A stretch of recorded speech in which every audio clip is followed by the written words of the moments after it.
जनाब, आज आपको मुर्शद अतार मौलाना इलियास कादरी साहब की कौम पर 10 ऐसे एहसान बताएंगे जिनका बदला हम कभी नहीं चुका सकते। कमारे घम के मारे इनका दर्द दिल समझा भी तो आखिर किसने? सिर्फ मुर्शद अतार ने। मुर्शद अतार ने कमारों को शादी करने का हल भी बता दिया है। जनाब कहते हैं कि जिस लड़के की शादी ना होती हो वो मस्जिद में झाड़ू इस नीयत से लगाए कि मेरी शादी हो जाए तो इंशाल्लाह हो जाएगी। जिस लड़के की शादी ना होती हो वो मस्जिद में इस नीयत से झाड़ू लगाए कि मेरी शादी हो जाए, इंशाअल्लाह अज़्ज़ वजल उसका रिश्ता जल्द हो जाएगा।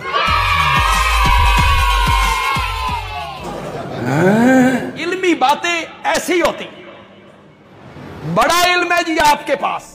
आजकल हर दूसरा शख्स कर्जे की ज़द में फंसा हुआ है, लेकिन क्या आपने कभी सोचा है कि यह कर्ज चढ़ता क्यों है? तो इसकी वजह भी मुर्शद अतार बता रहे हैं कि जो शख्स खड़ा होकर दाढ़ी में कंघा करते हैं तो उस पर कर्ज चढ़ता है।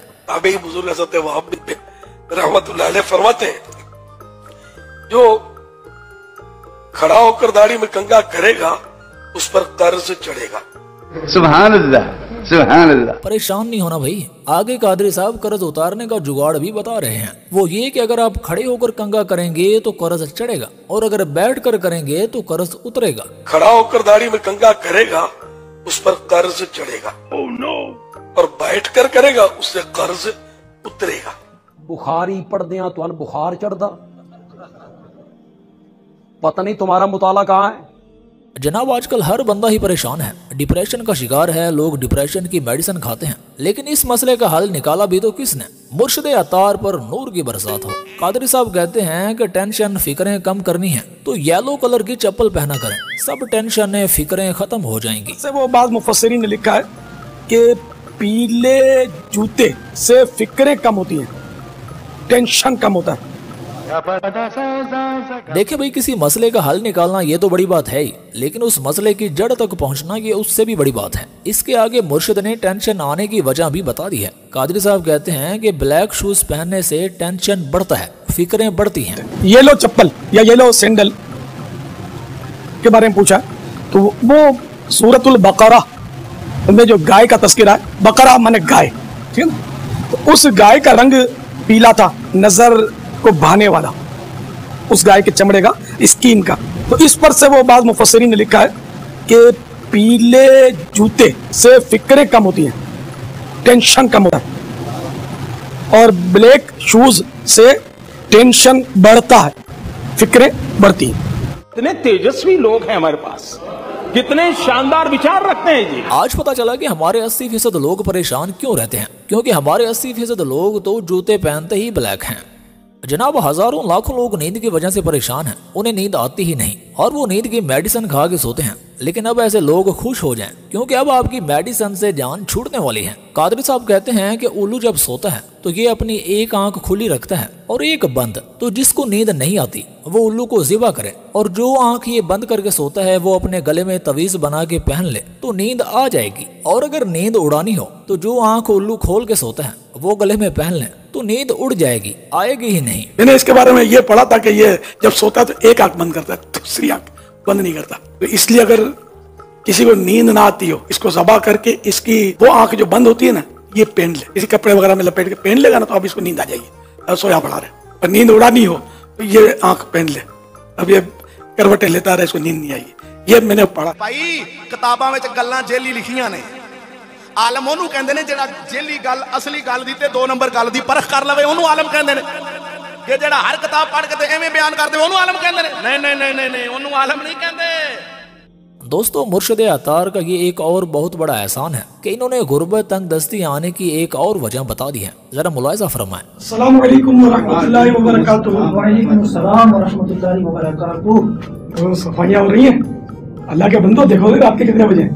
इस वक्त मदीना मुनव्वरा में 12:30 बजने वाले रात के। वो फिजा में सुन्नत में लिखा है कि रात को झाड़ू देने से तंगदस्ती आती है। कोई तंगदस्ती नहीं होती, कोई परेशानी नहीं होती, मजबूत ईमान वाले बने। सफाई जिस वक्त भी की जाए बाइसे बरकत है। और रात हो या दिन, खुसूसन कपड़े से मतलब घर में झाड़ू देने से तंगदस्ती आती है। जी, ये बिल्कुल गलत है, ये तवहम परस्ती है। जो ज़ईफुल ईमान किस्म के लोग होते हैं उनके ये ख्यालात होते हैं कि शायद झाड़ू इतनी मौसर है कि आप सफाई जैसा पाकीज़ा काम भी करें तो उसकी नहुसत ऐसी होगी मादल्ला सुम्मा मादल्ला कि घर में बेबरकती हो जाएगी। ये गुनाह तो नहीं है, लेकिन तंगदस्ती के असबाब से बचना चाहिए। ये बिल्कुल गलत है और जाहिलाना इक़दाम है। ऐसी कोई रिवायत मौजूद नहीं है और कोई तंगदस्ती के असबाब में से ये नहीं है।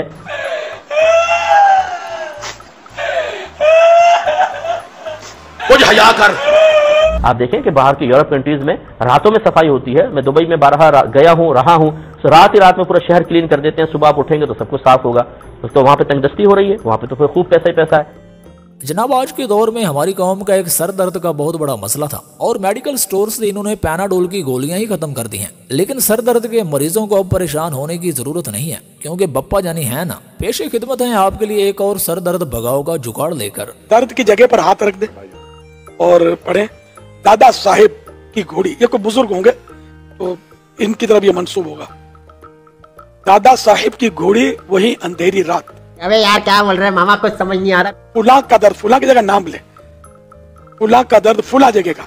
मसलन जैद का दर्द सर का जाए, सर पे आप दम करना चाहते हैं तो यूं कहें दादा साहिब की घोड़ी वही अंधेरी रात।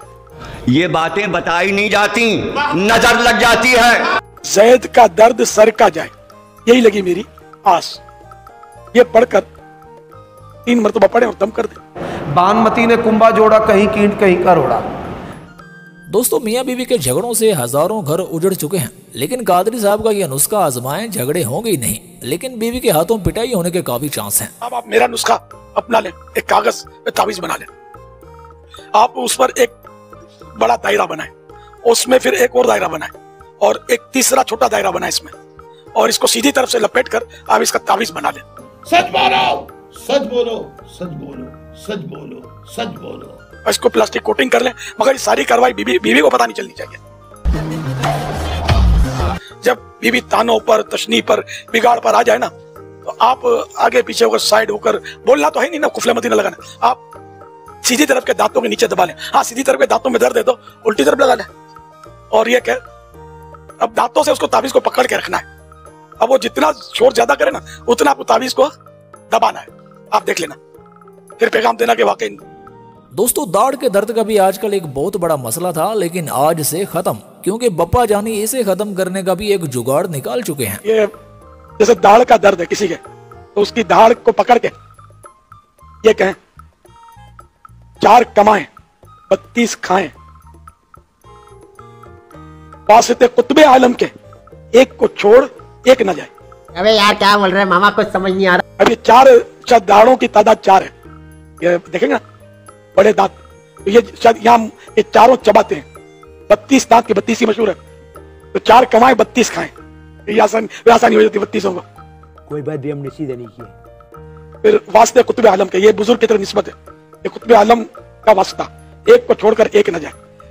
ये ना हो कि एक दांत चला जाए दूसरा अकेला हो जाए। तो इस तरह की ये, इससे भी ये मंजन पर भी अगर दम कर दे ना, ये पढ़ के, तो ये मंजन इंशाअल्लाह फायदा करे। लड़ते हैं और हाथ में तलवार, लड़ते हैं और हाथ में। अब कुछ भाइयों को दलील मांगने का बड़ा शौक होता है कि बताएं जी ये मसले कहाँ लिखे हुए हैं, कौन सी किताब है। तो जनाब, हम कोई मसला भी बगैर दलील के बयान नहीं करते। मुर्शिद अतार ने ये जितने भी मसले बताए हैं, ये सारे के सारे मसले किताब गुलदस्ता कहानी शरीफ की जिल्द नंबर 135 में मौजूद हैं, जाके अभी देख लें।